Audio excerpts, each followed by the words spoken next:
안녕하세요. 저는 하우패스에서 독종 매니저로 일하고 있는 32기 감정평가사 송희진이라고 합니다. 오늘은 2023년 감정평가사 시험 동차 합격을 위한 공부 방법을 설명해 드리려고 하는데요. 제가 오늘 말씀드릴 공부 방법은 공부의 큰 방향성을 설정하시는 정도로만 참고하시고 세부 계획은 개인의 역량껏 재설정하시는 걸 추천드립니다. 오늘을 시작으로 3개월에 한 번씩 시기별 공부 방법에 대해서 올려드릴 예정이니까요. 필요한 부분은 참고하셔서 2023년 꼭 합격하시길 바랍니다. 우선 1차 과목과 2차 과목을 공부하는 비중에 대해서 설명해 드릴게요. 23년 동차를 준비하시는 분들은 23년 3월을 1차 시험 예정일로, 6월을 2차 시험 예정일로 두고 공부하실 텐데요. 지금부터 1차 시험에 올인하기에는 시간이 꽤 많이 남아있는 상태입니다. 그렇기 때문에 지금은 2차 선행학습을 하시는 게 훨씬 효율적입니다. 여기서 1차 과목을 배워야만 2차 과목을 공부할 수 있는 거 아닌가요? 하는 질문이 생길 수 있습니다. 이 질문에 대해서 대답을 해보자면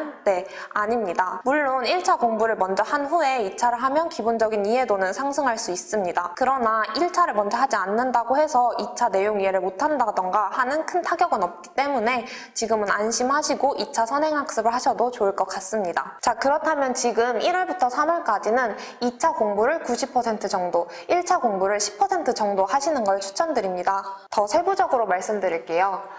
1차는 회계학과 경제학만 먼저 하시고 2차는 감정평가 실무를 중심으로 공부하시면 됩니다. 이 세 과목 모두 이해력과 응용력, 계산 능력을 필요하는 과목인데요. 또 1차 과목 중에서는 경제학과 회계학이, 2차 과목 중에서는 감정평가 실무가 꽈락률이 가장 높습니다. 그렇기 때문에 지금부터 가장 빨리 그리고 많이 준비를 하셔야 하는 거죠. 이제 2차 과목별 공부 비중에 대해서 알려드릴게요. 2차 과목의 전체 공부 시간 중 80%는 실무에 투자를 하시고 이제 20%는 10%씩 쪼개서 이론 법규에 각각 투자하시면 됩니다. 실무는 직접 대상 물건의 가격을 구하는 문제가 나옵니다. 실무는 꽈락률이 가장 높기도 하지만 가장 휘발성이 낮은 과목이기도 해요. 그래서 지금부터 준비하신다고 해도 중간에 1차를 하느라 잠깐 쉰다고 실무를 다 까먹거나 그런 일은 없기 때문에 지금 실무를 최대한 많이 해서 실력을 올려놓으셔야 합니다. 실무는 강의를 듣고 강의 복습을 하고 문제풀이를 꼭 직접 해주셔야 하는데요. 실무 문제를 처음 푸시는 분들은 잘 못 푸실 거예요. 근데 이때 중요한 거는 내가 문제를 못 푼다고 해서 내가 내용 이해가 덜 됐구나 하고 다시 기본서를 읽는다던가 강의를 복습하는 게 아닙니다. 문제집을 풀 수 있을 때까지 반복해서 푸시는 게 가장 중요합니다.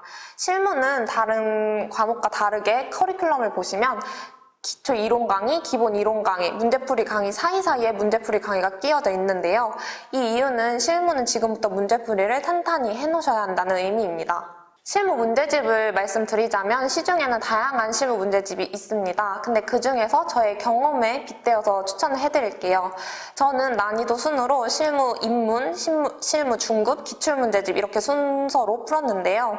지금은 실무 입문 문제집을 구입하셔서 이제 기본 유제 문제부터 차근차근 풀어나가시는 걸 추천합니다. 정리하자면 실무는 강의를 듣고 강의에서 배운 내용을 간략하게 복습한 후 문제를 꼭 직접 푸셔야 합니다.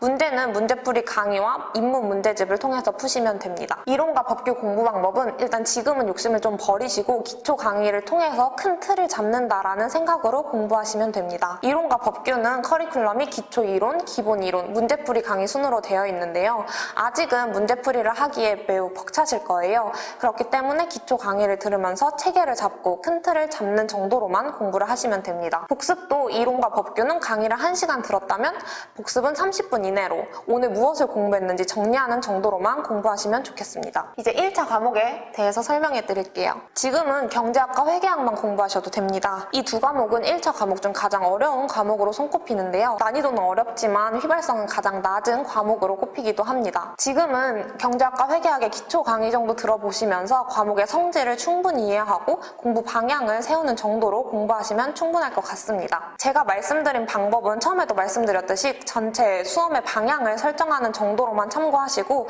세부 계획은 개인의 역량껏 재설정하셔야 하는데요.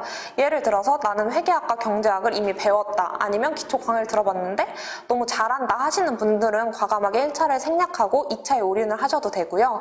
아니면 경제학과 회계학을 풀어보시고 나는 숫자에 대한 감이 부족하고 이런 과목 너무 어렵다 하시는 분들은 지금부터 차근차근 차근차근 준비하시면 됩니다. 세부 계획을 세우기 힘드신 분들이나 수험 생활에 대해서 더 궁금하신 분들은 더보기란에 학원 홈페이지에 기재된 전화번호로 전화를 주시면 1대1 상담도 해드리고 있으니까요. 혹시 궁금하신 게 더 있으신다면 이쪽으로 연락을 주시고요. 또 댓글도 앞으로 꼼꼼히 확인하고 답글을 남겨드릴 예정이니 궁금한 점이 있다면 댓글로 남겨주시길 바랍니다. 지금까지 1월에서 3월 동차 수험생을 위한 공부 전략에 대해서 설명드렸는데요.